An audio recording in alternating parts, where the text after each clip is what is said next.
वरना अगर मैं कहीं बाहर जाऊं तो मुझे तो 2,000 रुपए की नौकरी भी कोई नहीं देगा। मैं कहना नहीं चाहती लेकिन बहुत बुरा काम हो रहा है। जमाने भर से वादा कर लिया कि यार ये मैं हूँ, ये मेरी शक्ल है, यहाँ पार्टी नहीं हो रही है।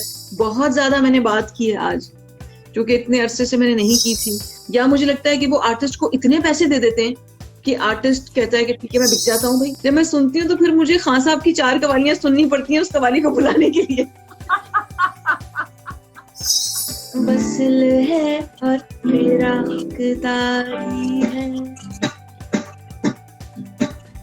बेकरारी।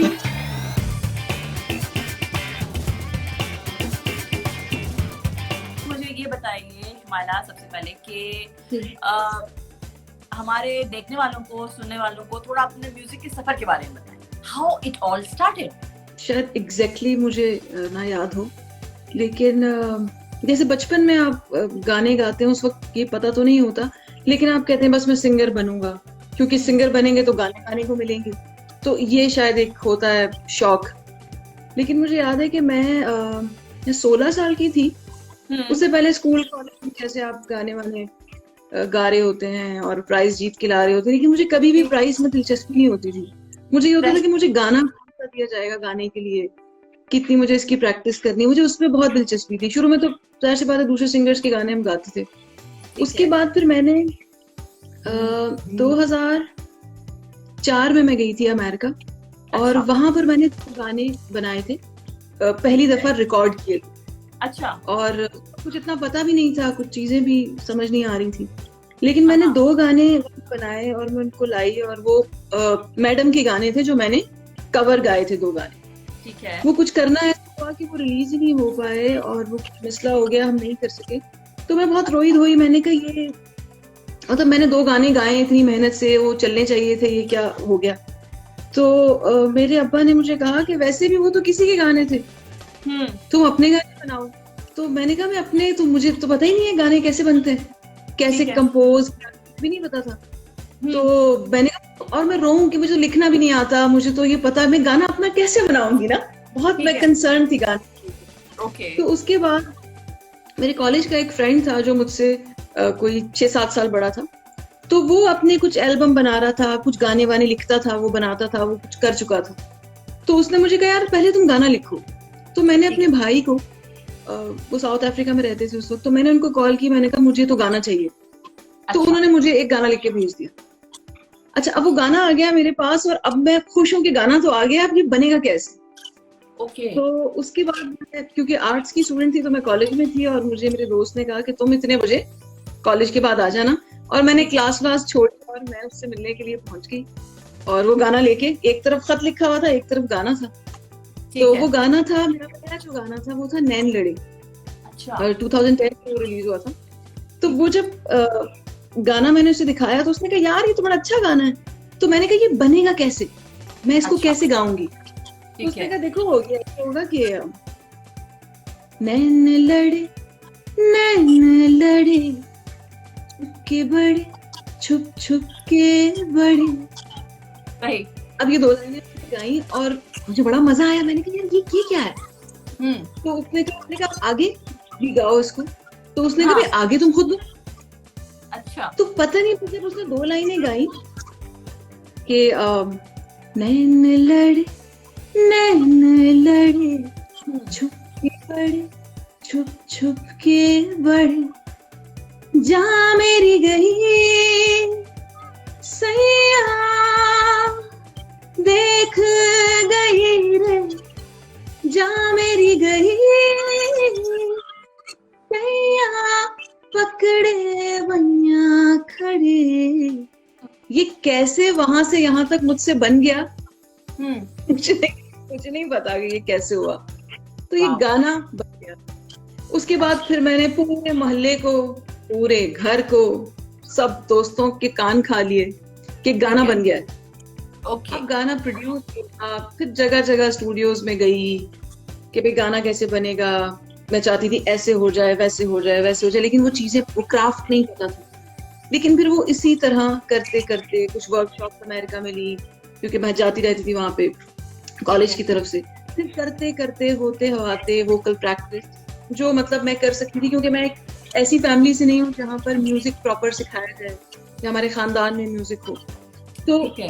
क्योंकि ये ऐसा काम है कि आप बचपन से सीखें इसको, अगर आपने प्रॉपर क्लासिकल ट्रेनिंग जो मैं नहीं ले सकी, जो कि मैंने सिर्फ लोगों से मिल के, कुछ उस्तादों से और कुछ यूट्यूब से, कुछ डॉक्यूमेंट्रीज से, कुछ जो भी मैंने सीखा, तो वो प्रोसेस है। और मुझे लगता है कि ये बहुत ही खूबसूरत प्रोसेस है कि आप सोचते कुछ है, क्योंकि मैडम का जो दौर था, अगर हम वहां जाएं तो बहुत सारे कंपोजर्स थे जो उनके लिए कंपोज करते थे, और मैडम खुद भी कंपोज करती थी, लेकिन उनको इतना मौका नहीं मिलता था कंपोज करने का, क्योंकि उनके पास कंपोजर्स थे जो उन्हें कंपोज कर देते थे। लेकिन यहाँ ऐसा था कि मैं एक ऐसे दौर में थी कि जहां पर आपको सब कुछ खुद ही करना, कोई उस तरह की सपोर्ट जिसे कहते हैं कि जैसे कि अगर आप 60s 70s का एरा देखें ना, एक सोशल पॉलिटिकल जो एक टर्मोइल था हमारा, और बात हो रही थी, हम देखेंगे, बोल के लग, इस तरह की चीजें हो रही थी। लेकिन मेरा एक ऐसा टाइम था जो कि एनालॉग और इंस्टा के बीच का टाइम, जिसे आप एक तरह से कह लें कि टेक्नोलॉजी बहुत ज्यादा नहीं थी उस वक्त, लेकिन फिर भी बहुत सारी चीजें आ चुकी थी। तो अब मैं सुन रही हूँ बेगम परवीन अख्तर को, घर में वो बज रही है, मैडम को सुन रहे हैं हम, या फरीदा खानम को सुन रहे हैं हम, और जब मैं स्टूडियो जा रही हूँ तो वहां किसी को कोई कंसर्न नहीं है, वो कंप्यूटर खोल रहे हैं, कह रहे हैं ये गाना बन गया। तो वो एक क्लैश था। तो करते करते करते करते अब जाकर मैं गाने बनाती रही, मुख्तलिफ, कुछ अच्छे बने, कुछ बुरे बने, कुछ मुझे अच्छे नहीं लगे, कुछ इस तरह से ये एक जर्नी शुरू हुई, जो कि मैंने काफी लंबी बात कर ली। अब मैं क्या करूं? अच्छा, मुझे ये बताएं कि स्टार्ट के अंदर जब आपने अपने जर्नी का आगाज किया, मतलब गाना बन गया और मामला शुरू हो गए, क्या चीज से मुतासिर किया, किन बातों ने, किन चीजों ने मुतासिर किया आपकी जर्नी के स्टार्ट में? मैं अगर आपको सही बताऊं कि उस वक्त ऐसा होता है कि आप कुछ चीजें जो बचपन से आप देखते हुए आ रहे होते हैं वो कहीं ना कहीं होती हैं। जैसे मुझे आर्ट मूवीज बहुत पसंद थी, मैं गुलजार साहब की चीजें मुझे बहुत कनेक्ट करती थी मैं उनसे, हालांकि समझ कुछ नहीं आ रहा होता था कि ये क्या बात हो रही है या कुछ इस तरह की चीजें। फिर मैं फिल्म्स बहुत देखती थी। अब आप फिल्म्स देखते थे तो उसमें गाने होते थे, और मैं पाकिस्तानी फिल्म्स भी देखती थी, लेकिन पुरानी मैडम की, उसमें जो गाने होते थे वो मुझे बहुत पसंद उस वक्त, अगर उस वक्त के हिसाब से। लेकिन मुझे नहीं लगता कि बहुत सारे लोग शायद ये कर रहे होते थे, उनकी अपनी अपनी जर्नीज मेरे ख्याल से रही होंगी। लेकिन मुझे शायरों ने बहुत मुतासिर किया, मतलब मुझे शायर, मतलब सिर्फ ये नहीं कि मैं जॉन एलिया, वो तो मैंने चुना उन्हें और उन पे काम किया या मुझे मजा आने लगा, पर और बहुत सारे शायर हैं जो मुझे बहुत पसंद है। तो मैं बड़ी मुतासिर होती थी कि इनको जो भी कहना होता है ये कह देते हैं, चाहे वो लव हो, चाहे वो प्यार का टूटना हो, चाहे वो मुल्क में कुछ हो रहा हो, चाहे दुनिया में कुछ हो रहा हो, चाहे चांद पे किसी ने पहला कदम रखा है तो उसको किस तरह कनेक्ट करेंगे आप जंग के साथ, और एक शेर या एक गजल कह देंगे अहमद फराज। तो मुझे लगता है शायर बड़ा अवेयर था, वो बहुत वो सही तरह कम्युनिकेट कर रहा था कि आप उनको सूबा बदर कर रहे हैं, उनको मुल्क बदर कर रहे हैं, लेकिन वो फिर भी लिख रहा है, वो फिर भी बात कर रहा है। तो उसने मुझे मुतासिर किया। चीजें शुरू में इतनी समझ नहीं आती थी, लेकिन मुझे लगता है जिस चीज का आपको शौक होता है फिर वो आप उस शौक के लिए उसको सीखते रहते हैं, फिर जब सीखते रहते हैं तो फिर वही काम करने लग जाते हैं। तो ये हुआ। तो हम अक्सर एक बात, फिक्रा जो है, अब मुझ जैसे लोग अक्सर जो है, इवन रेडियो पे जब प्रोग्राम चल रहा था हम लोग कहते हैं कि अच्छा म्यूजिक नहीं बनता, म्यूजिक के साथ पता नहीं क्या हो क्या रहा है म्यूजिक के साथ। तो मेरा सवाल ये है कि आपके ख्याल में पहले क्या वजह थी कि गाने अच्छे बनते थे, कैसे बनते थे, और अब क्यों नहीं बन रहे? इसके लिए तो हमें थोड़ा पीछे जाना पड़ेगा। बिस्मिल्लाह। पीछे जो मैंने रिसर्च किया, जो मैंने जानने की कोशिश की कि गाने अच्छे क्यों नहीं बन रहे, मुझे लगता है कि हम लोग एज अ नेशन जिस दिन बेहतर हो जाएंगे ना, उस दिन ये म्यूजिक भी बेहतर हो जाएगा, मुझे ऐसा लगता है। हम मेहनत ही नहीं करना चाहते, हम चाहते हैं कि ये खुद से कुछ हो जाए, बस कोई जादू हो और ये काम हो जाए। जैसे मैं आपको बता रही थी कि 60s 70s गाने अच्छे क्यों बन रहे थे, या आप पूरे आर्ट को ले लें, म्यूजिक को ले लें, ड्रामा को ले लें, फिल्म को ले लें, टीवी टेलीविजन को ले लें, इस पे सारा कुछ अच्छा क्यों हो रहा था? क्योंकि मुझे लगता है पढ़े लिखे लोग, और एक वो जो हम का एक कॉन्सेप्ट था ना, वी का, कि आओ काम करते हैं, मजा आएगा। अब ऐसा नहीं है।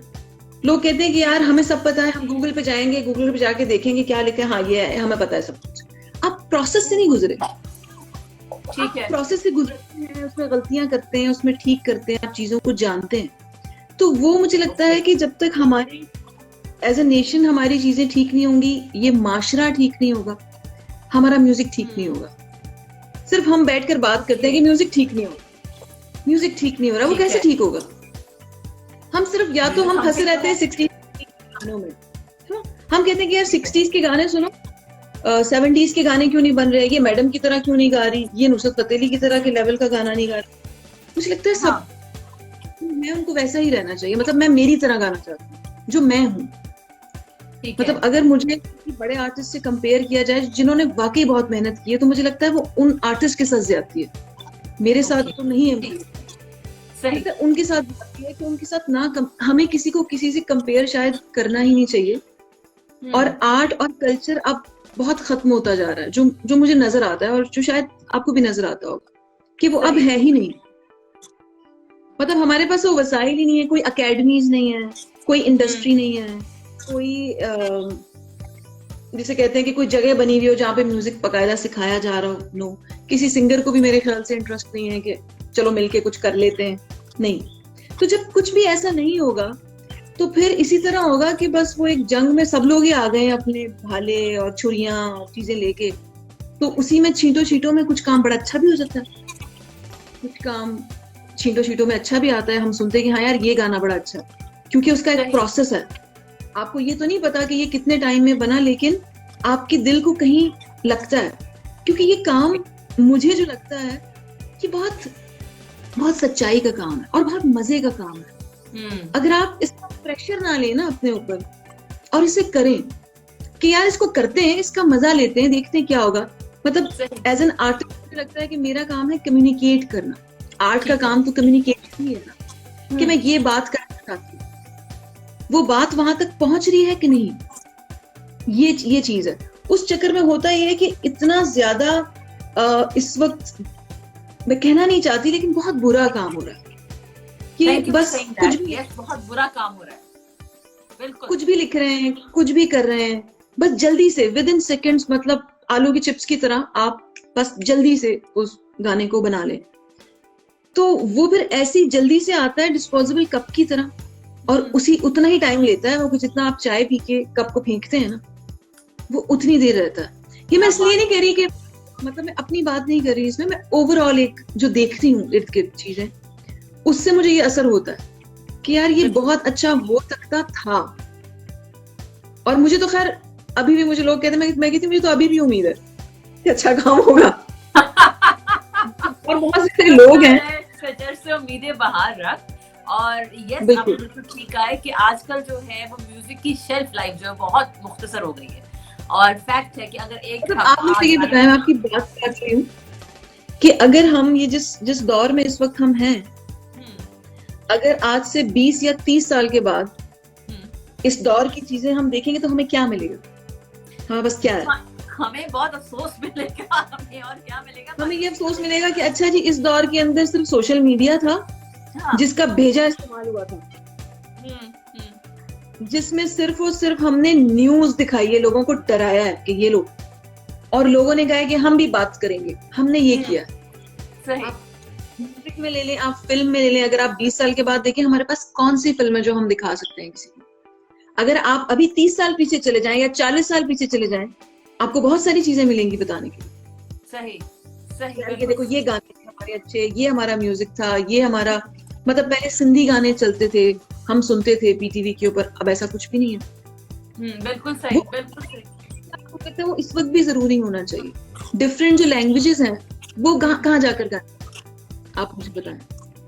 अगर कोई पश्तो गाना गाना चाहता है और वो एल्बम निकालना चाहता है, वो अपनी बात करना चाहता है, वो कैसे करेगा? जगह नहीं है उसकी, नई जगह नहीं है। इंसान गाना क्यों चाहता है? मतलब प्रॉब्लम क्या है भाई?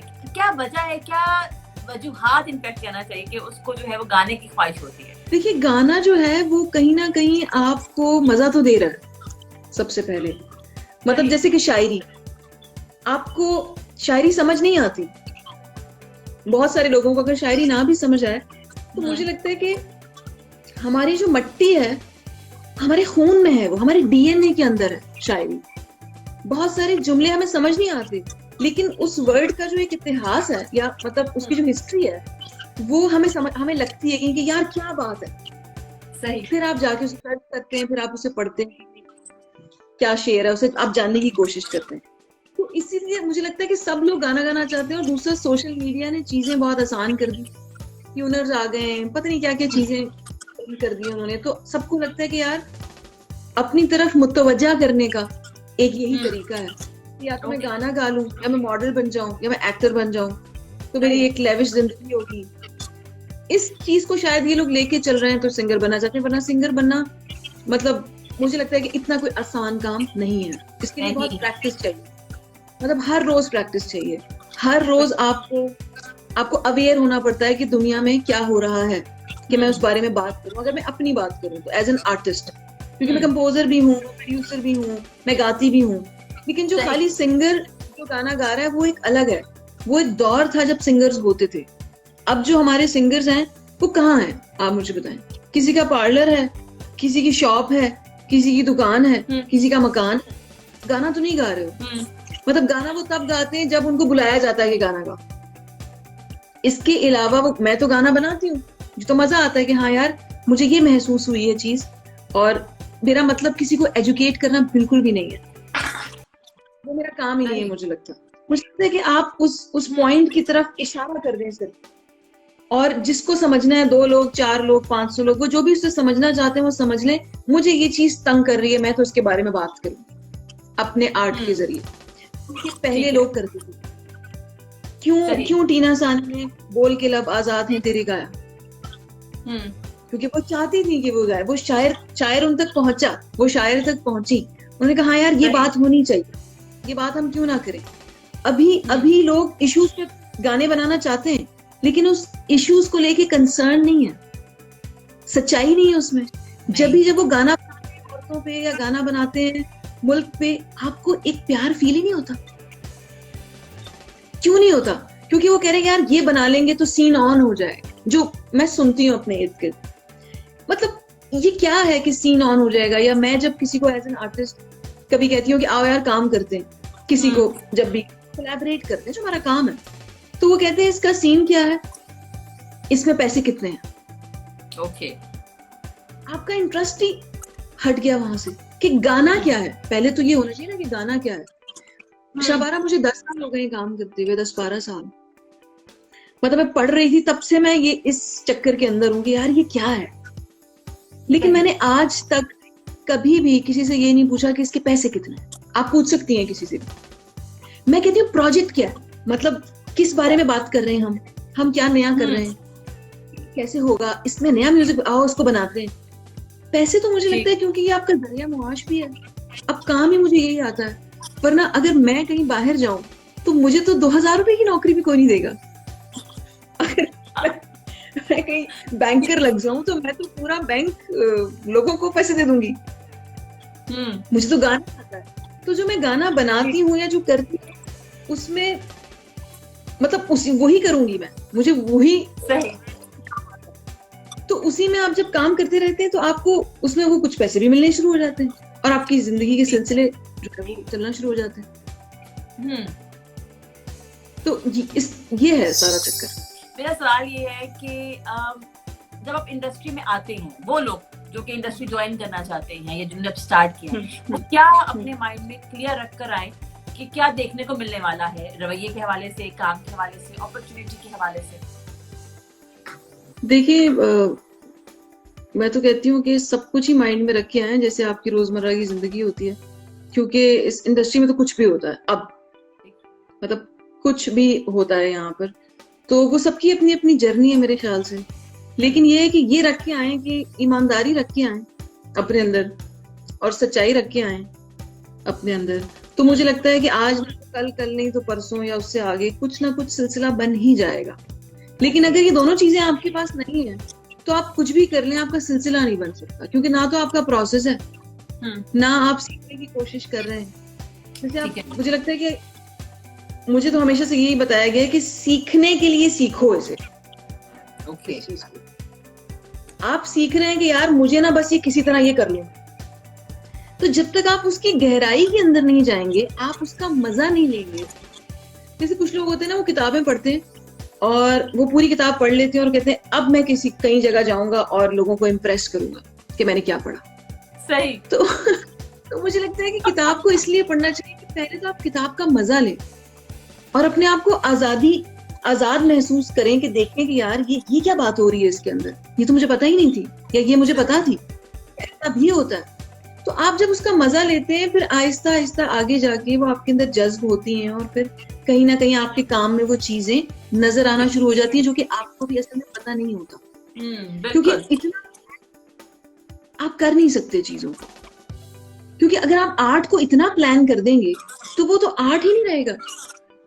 मुझे ऐसा लगता है इतनी प्लानिंग नहीं होती। हाँ, ये हो सकती है कि आप उसमें डूब ही जाएं और मतलब फिर उसमें इतना टाइम लगा दें कि वक्त गुजर जाए। एक टाइम लिमिट दिमाग को मुझे लगता है देनी चाहिए, जैसे कि हम देते हैं, हम सुबह उठते हैं तो हमें पता होता है कि इतनी देर बाद हम ये करेंगे, तो इसी तरह आर्ट भी है। और जब तक आप कनेक्टेड रहेंगे अपने सिस्टम के साथ जिसमें आप रह रहे हैं, आपका आर्ट निकलेगा। आप कंसर्न होंगे उन इश्यूज को लेके कि यार ये क्या हो रहा है, ये तो नहीं होना चाहिए। तो जब आपको महसूस होता है तो आप बात करना चाहते हैं, तो वो मैं सिंगर हूं तो मैं कंपोजर हूं तो मैं उसके जरिए बात करता हूँ। सही। शायर जो है वो उसकी अपनी बात करता है, जो ड्रामा बनाता है वो देखता है सिस्टम में क्या हो रहा है, वो उसके लिए ड्रामा बनाता है। तो अब ये है कि ये वाली चीजें अगर आप कम हो गई हैं तो उसमें फिर इस तरह के जो आर्टिस्ट होते हैं उनका काम कहीं ना कहीं रुक रहा होता है। ये मतलब अपनी नहीं, मेरी तरह के और बहुत अच्छे आर्टिस्ट हैं जिनका काम रुक रहा होता है। और कुछ हो या ना हो, ये आर्ट एक कलेक्टिव आर्ट है, ये मिल के करने वाला आर्ट है। मतलब मैं अकेले कितने गाने बना लूं, ठीक, चले मैं बना भी, लेकिन ऐसा होना नहीं चाहिए। एक इंडस्ट्री होनी चाहिए, लोग होने चाहिए जिनके अंदर इनसिक्योरिटी कम हो, आए बैठे काम करें। मुझे लगता है इनसिक्योरिटी तब होती है जब आपको काम आता नहीं है। ठीक है, मुझे एक ही वजह समझ आती है कि आप किसी से इनसिक्योर सिर्फ तब होते हैं जब आपको काम नहीं आता और आप वो काम करना नहीं चाहते, तो आप इनसिक्योर होते हैं और काम नहीं कर पाते। जिनको काम आता है, जो काम करना चाहते हैं, जिनको काम करने का शौक है, जो सच्चे हैं, जो ऑनेस्ट हैं, उनको कोई परवाह नहीं होती दुनिया की, वो काम करते रहते हैं। अनफॉर्चुनेटली वो लोग कम रह गए हैं, लेकिन छींटों में दिखाई देते हैं, आ जाते हैं कहीं से निकल के। क्योंकि मुझे लगता है कि मेरे अब्बा कहते थे कि जो टैलेंट होता है ना, वो एक ऐसी लावे की तरह होता है कि वो फट के बाहर आ जाता है, आप उसे रोक नहीं सकते। वो अपना भी हो, वो एक अलग फैक्टर है, लेकिन आप उसे रोक नहीं सकते।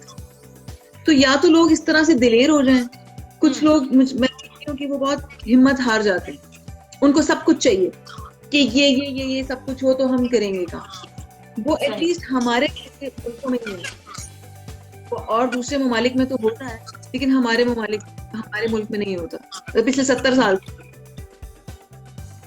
अगर आप देख लेना पूरी चक्कर देख, तो वो नहीं है सही। तो उस पे ये है कि हम बात कर सकते हैं या अपने आर्ट के जरिए बात कर सकते हैं, ये दो चीजें हो सकती है। बल्कि मुझे लगता है कि शायद उसके लिए किसी को कुछ करना चाहता तो करे अपने ओन पे, या फिर एज एन आर्टिस्ट अपने आर्ट के जरिए वो बात करे। मुझे लगता है इसके बारे में ज्यादा बात करना भी ना पड़ी, आपको सफोकेशन होती है, आप कहते हैं यार आप कुछ कर ही नहीं पा रहे। लेकिन मुझे लगता है कि हमारे यहाँ लोग स्टार बनने पे जोर देते हैं, आर्टिस्ट नहीं बनना चाहते। क्या कहेंगे? What is the देखिए, मुझे लगता है आर्टिस्ट तो बना नहीं जाता, वो इंसान होता है। मतलब वो इवॉल्व हो रहा होता है, वो सीख रहा होता है, तो आर्ट निकल। और आर्टिस्ट ये एक उसके अंदर क्वालिटी भी होती है, मतलब वो टैलेंट तो होता ही है। लेकिन मुझे लगता है कि जो स्टार कल्चर है और जो ये सेलिब्रिटी कल्चर जो मुझे अभी नजर आता है, वो उससे बड़ा लॉस हो रहा है। मतलब वो उसमें कोई प्रोसेस है ही नहीं। उसमें हर बंदे को ये बताया जा रहा है कि अगर तुम्हारे पास जैसे अगर मैं सिंगर की बात करूं, क्योंकि मैं इसी बारे में बात करना चाहती हूँ सही। कि अगर आप पिछली सिंगर्स को ले लें, हमारी जो पिछली सिंगर्स थी वो खास तरह की सिंगर्स थी। जैसे कि रेशमा जी थी, वो कैसे कपड़े पहनती थी, वो कैसी दिखती थी, वो पंजाबी में बात करती थी, वो मुंह में अंदासा लगाती थी, कोई कंसर्न नहीं था इस बात से, वो उनका गाना सुनते थे। यानी कि वो अपने आप को सीरियस नहीं लेती थी, वो अपने आर्ट को सीरियस लेती, तो लोग उन्हें सीरियस लेते थे। ओके। अभी इस तरह कि अभी की जो सिंगर्स हैं या सिंगर्स हैं, जितने भी लोग हैं, वो शायद अपने आप को बहुत सीरियस लेते हैं। ओके। कि अगर मुझसे कोई बात करता है तो मुझे पतला भी होना चाहिए, मुझे खूबसूरत भी होना चाहिए, मुझे पार्टी में भी जाना चाहिए, मुझे भी आना चाहिए, मुझे फोटोशूट्स भी करने चाहिए, मुझे ब्रांड्स भी करने चाहिए, मुझे ये सब कुछ करना चाहिए, मुझे म्यूजिक नहीं करना चाहिए। इसका मतलब तो यही हो गया, क्योंकि अगर मैं ये सारी चीजें करूंगी जिसकी मुझे जरूरत नहीं है, तो मैं म्यूजिक कब करूंगी, मैं अपने आर्ट काम कब करूंगी। मतलब मैं अब जब सिंगर्स की प्रोफाइल के ऊपर जब जाती हूँ, वो सब मेरे साथ के ही सिंगर्स हैं, तो मैंने एक दफा सोचा कि यार मैं जरा ना चल के देखती हूँ कि ये सारे शायद मैं एलियन तो नहीं हूँ कि म्यूजिक बना रही हूँ, किताबें पढ़ रही हूँ, ये मुझे नहीं आता, ये सीखते हैं, ये करते हैं, वो करते हैं, तो ये लोग क्या कर रहे हैं, अच्छा म्यूजिक क्यों नहीं, क्या मसला क्या है। तो मैं उनकी प्रोफाइल्स पे गई, आप यकीन करें, मैं बुराई नहीं कर रही, एक बात कर रही हूँ कि मुझे कोई भी सिंगर नजर नहीं आई जो कि बैठी को म्यूजिक बजा रही हो, कोई गाना गा रही हो, कोई म्यूजिक पे बात कर रही हो, नहीं, सिर्फ तस्वीरें, सिर्फ तस्वीरें।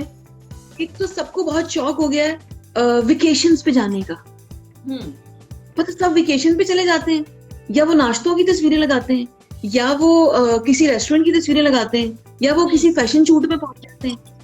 मतलब सारे वो काम जिनका गाने से कोई ताल्लुक नहीं। मुझे जो मोटी मोटी लेके अगर हम चलें, मुझे जो बात समझ आई है वो ये आई है कि पहले का जो दौर था वो शायद मुझे अच्छा इसलिए लगता था कि वहां पे सिंगर को या किसी भी इंसान को जज नहीं किया जाता था कि जी टीना जी इस तरह का गाना गाती हैं, मैडम नूरजान तैयार होती थी, उनको पसंद था, वो गाना उस तरह से गाती थी, इकबाल बानो इस तरह से गाती थी, फरीदा खानम जी उनकी एक अपनी, उनका एक स्ट्रक्चर था, अपने तरीके से वो, मतलब अगर आप नैरा नूर साहिबा को ले लें तो वो एक अलग तरह से गाना गाती थी। लेकिन उन सबके गाने, ये सब लोग मुख्तलिफ सिंगर्स थी, ये सब मुख्तलिफ गाना गा रही थी और सब सुन रहे थे और अच्छा गा रही थी। और अभी के सारे सिंगर्स आपको एक से नजर आते हैं, कोई डाइवर्सिटी नहीं है कहीं आपको नजर आएगी, सब लोग एक गाना गा, सबको एक सा कर दिया है कि यार ये सब कुछ एक सा है, हम तुम्हें बताएंगे कि कैसे काम होगा। तो अगर आप आर्टिस्ट को वो लोग बताएंगे जिनको ये काम नहीं आता, तो फिर आर्टिस्ट को या तो मेरे ख्याल से यहाँ स्टेप लेना चाहिए कि भाई ये काम मेरा है, मुझे करने दो, या मुझे लगता है कि वो आर्टिस्ट को इतने पैसे दे देते हैं कि आर्टिस्ट कहता है कि ठीक है मैं बिक जाता हूँ भाई, 20 लाख रुपए मिल रहे हैं, क्यों ना करूं मैं ये काम, कैसे करके बताइए आप। तो फिर तो आपका काम रहा ही नहीं, फिर तो वो सामने वाले का काम हो गया, वो तो आपका काम नहीं है फिर। तो ये चीज बहुत नॉर्मल है जो मैं आपसे बता रही हूँ, ये मुझे लगता है सब लोग जानते हैं इस बारे में। मतलब ये मुझे लगता है लोग बेवकूफ नहीं है, उनको ये बात समझ में आती है कहीं ना कहीं, और कहीं ना कहीं वो लोग ऐसा होना भी चाहते हैं।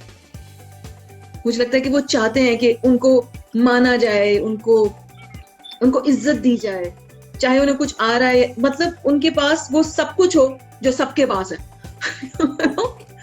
तो वो ठीक नहीं है, वो नॉर्मल नहीं है, ये बिहेवियर नॉर्मल।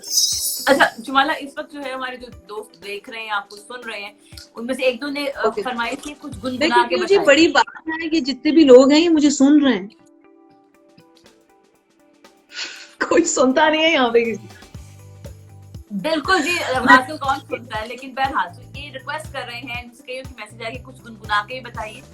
मैं बिल्कुल आपको सुनाती हूँ, मैंने गिटार ट्यून करके रखी थी, जबरदस्त, हम कुछ गाएंगे आज।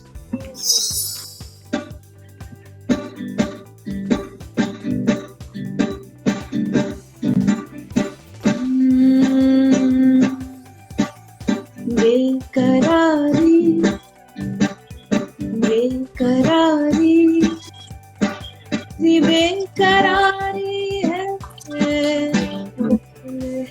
और मेरा तारी वसल है और मेरा तारी है बेकरारी सी बेकरारी है वसल है और मेरा तारी है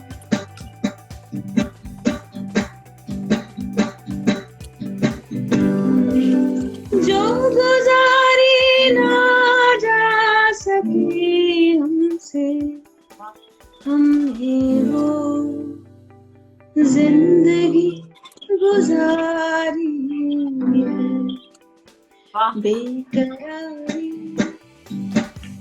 बेकरारी सी बेकरारी है वसल है और मेरा तारी वसल है और मेरा तारी वेरी नाइस गुड जॉब कमाल लव इट लाइक मैं कह रही हूँ कि हर बंदा चाहता है कि वो सिंगर बने लेकिन जरूरी नहीं कि हर बंदा सिंगर बन सके तो म्यूजिक इंडस्ट्री में सिंगर बनने के अलावा और क्या ऑप्शंस हैं मतलब what else one can do अगर वो म्यूजिक इंडस्ट्री ज्वाइन करना चाहता है सिंगर बनने के अलावा भी देखिए एक तो अगर अभी कोई ऐसा चाहता है तो इंडस्ट्री तो है नहीं जो कि पहले भी नहीं थी लेकिन कुछ थी थोड़ी बहुत जो भी हल्की फुल्की अब तो बिल्कुल नहीं है और मुझे लगता है अगर आप सिंगर बनना चाहते हैं ये आपने पहले भी शायद सवाल मुझसे पूछा था अगर आप सिंगर बनना चाहते हैं तो चाहते तो बहुत सी होती है इंसान की जरूरी नहीं है यार चाहत पूरी हो जाए लेकिन अगर आप अच्छे सिंगर हैं आपको लगता है कि आप गा सकते हैं तो इसको सीखना चाहिए ये तो हर रोज का काम है मतलब मैं हर रोज गिटार लेके बैठी होती हूँ हर रोज मेरे किचन में तानपुरा चल रहा होता है चाहे मैं उस पर सीधे नोट का रियाज कर रही हूँ लेकिन वो मैं कर रही होती हूँ वो जरूरी है और अगर आप वो नहीं तो उसकी प्रोसेस का अगर आप बहुत ज्यादा अगर क्लासिकल ट्रेनिंग नहीं ले पाते जो कि अब बहुत मुश्किल है होना नहीं हो पाती तो और बहुत सारी चीजें हैं यूट्यूब पे हैं इसके अलावा डॉक्यूमेंट्रीज हैं म्यूजिक के ऊपर आप उसे उस चीज के अंदर तो जाएं पहले फिर उसकी प्रैक्टिस करें 2 साल 3 साल 4 साल उसके बाद फिर आपको कुछ बोलने की या बनने की जरूरत नहीं होती मुझे लगता है कुदरत आपके साथ मिल जाती है और कुदरत फिर आपको वो काम दे देती है आपके हिस्से में कि यार अब तुम तैयार हो इस काम के लिए ये काम आया है ये तुम कर दो तो मुझे तो अभी तक जितना काम मैंने किया है और जितना काम मुझे मिला है वो इसी तरह से ही मिला है कुछ चुनिंदा लोग हैं जो मुझे काम दे देते हैं अल्लाह उनका भला करे और कुछ मैं खुद कर लेती हूँ तो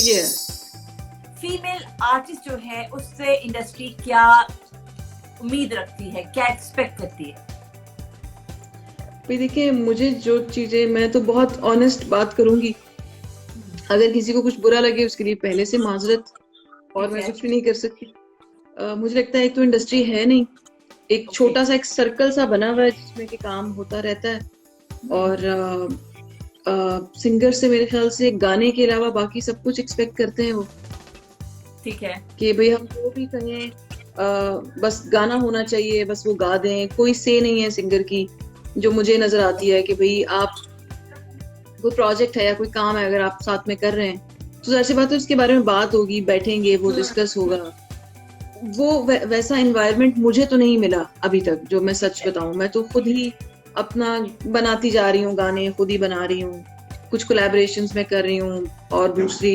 कंट्रीज के साथ और पाकिस्तान के लिए मतलब मैंने पाकिस्तान के लिए भी ज्यादातर काम तो पाकिस्तान के लिए ही किया है मैंने लेकिन वही मैंने आपको पहले बताया था कि चुनिंदा लोग हैं जिनको मेरी तरह का शायद काम चाहिए होता है तो वो मुझसे बात कर लेते हैं इसके अलावा कोई ऐसा प्लेटफॉर्म या कोई ऐसी चीज तो है नहीं क्योंकि नीचे किसी ने सवाल किया हुआ था अभी मैंने पढ़ा कि मैं अगर कुछ क्लासेस लेना चाहता हूँ सीखना चाहता हूँ तो 1-2 इदारे हैं कराची में लाहौर में मेन जो हमारी जगहें हैं वहाँ कुछ थोड़ा बहुत सिखाया वो कैसा सिखाया जा रहा है ये मुझे नहीं पता तो क्या है वहाँ पे लेकिन एक एनवायरनमेंट तो है छोटी मोटी सी और किस तरह तरह का काम जो है वो शुमाइला हुसैन करना चाहती है when it comes to music?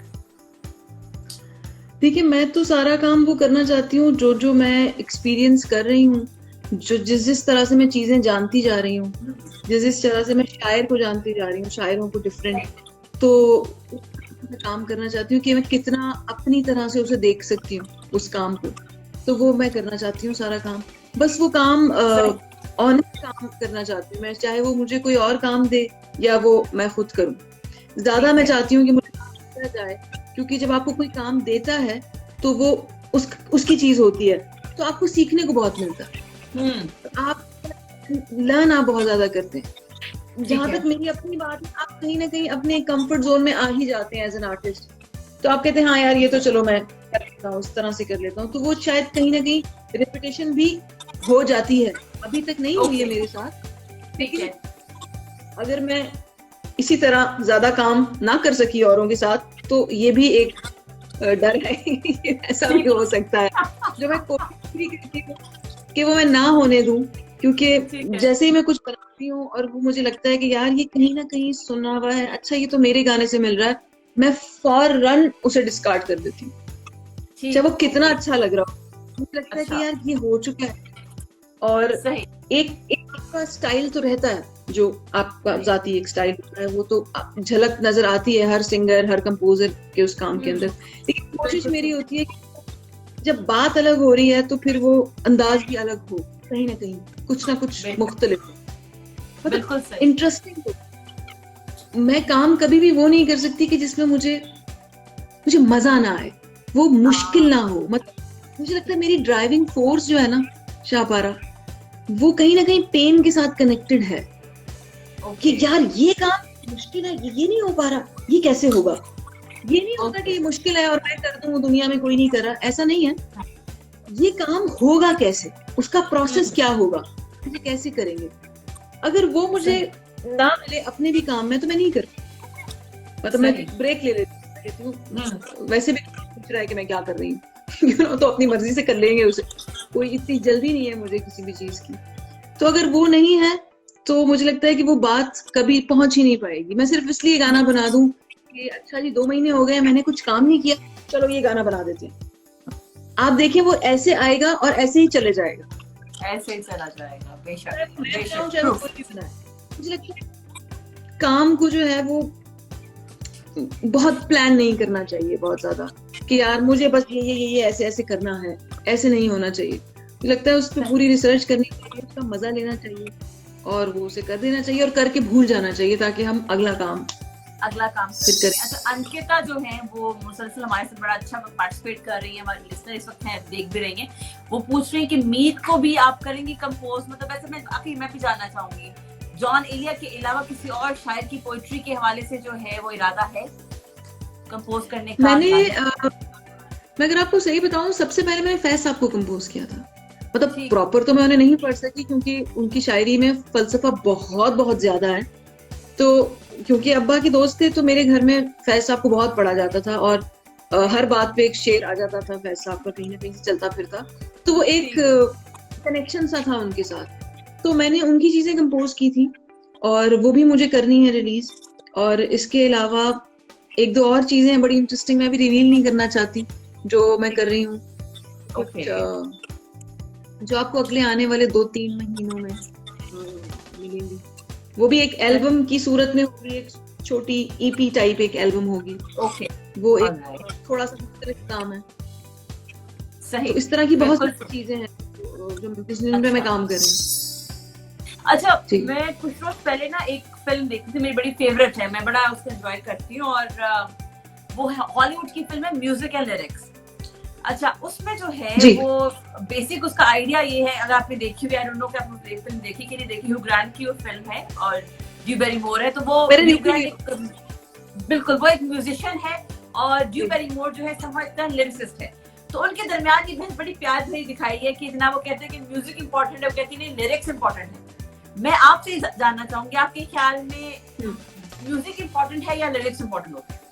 देखिए, अगर तो गाने की सूरत में हम उसे देख रहे हैं तो सबसे पहले तो लिरिक्स हैं। ठीक है। मतलब जो कहानी है, जो बात हो रही है, वो बात आएगी तो फिर म्यूजिक साथ आएगा ना उसके। मैं इस तरह से मैं देखती हूँ, आप इसको दूसरी तरह भी देख सकते हैं, लेकिन मुझे ऐसा लगता है कि जो लिरिक्स हैं, जो बात है, वो ज्यादा इम्पोर्टेंट है। उसके बाद फिर आप उस बात को कॉम्पोजिशन बना के फिर उसमें म्यूजिक ऐड करके फिर वो एक चीज बन जाती है। तो मुझे लगता है कि लिरिक्स सबसे ज्यादा खास, सबसे पहला दर्जा मैं लिरिक्स और कॉम्पोजिशन को ही देती हूँ। ये दो चीजें जुड़ती हैं तो फिर सिंगर को गाना मिलता है। बिल्कुल सही। कंपोजर और लिरिसिस्ट जब मिलता है तो फिर सिंगर को मौका मिलता है गाने का, मेरे ख्याल से। अच्छा, क्या ये मुमकिन है कि कोई एक और गाना जो है वो आप गुनगुना दें अपनी एल्बम जानी में से? मैडम का एक गाना मुझे बहुत पसंद है, तो उसमें एक कहानी है। आप जैसे अस्ताई सुनेंगी ना, तो उसमें एक पूरी कहानी है। और वो कहानी किस तरह कि एक लड़की सिचुएशन पे वो गाना जैसे आता है फिल्म के अंदर, तो वो गा रही है। वो इस तरह से है कि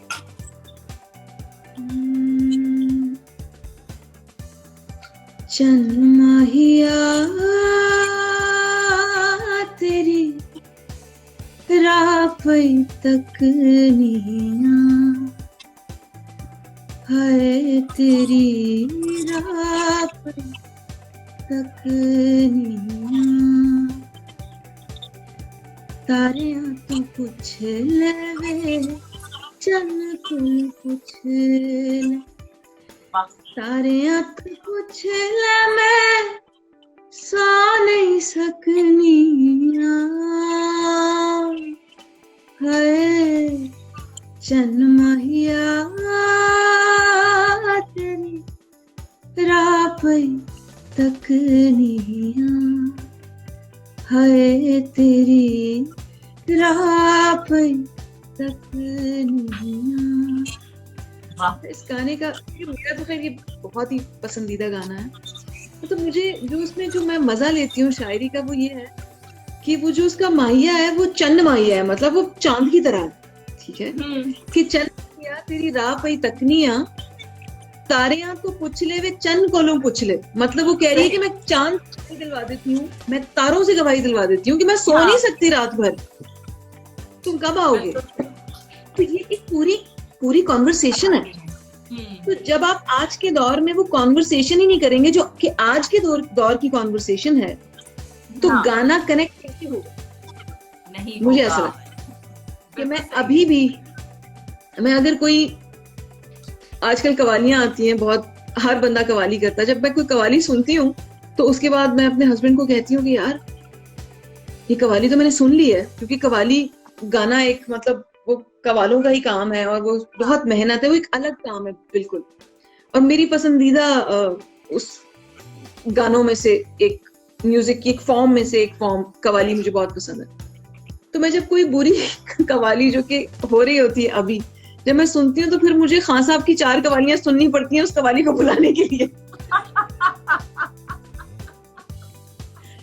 कि यार अब तो ये मतलब नहीं सुना जा सकता, खान साहब की कवालियां लगाओ। अच्छा, इससे पहले कि हम इजाजत लें, इससे पहले कि हम अपना सेशन जो है वो कंक्लूड करें, मैं चाहूंगी कि आप जो एल्बम गानी है उसमें से हमारे देखने वालों के लिए आप कुछ गुनगुनाइए अपनी एल्बम में से जो भी आपकी रिलीज हुई है, ताकि लोगों को थोड़ा सा उसका मजा आए।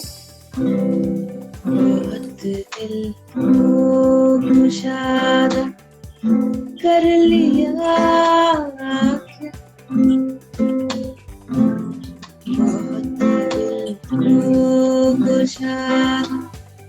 कर लिया क्या,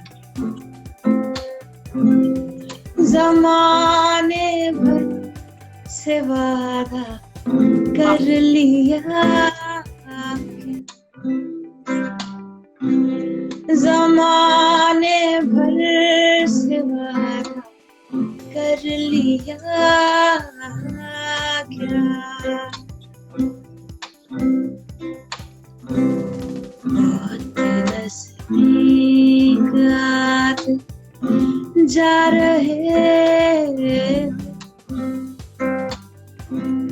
बहुत नज़दीक जा रहे हो, बिछड़ का इरादा कर लिया क्या, जमाने भर से वादा कर लिया क्या। ये शेर मुझे पर्सनली पसंद है।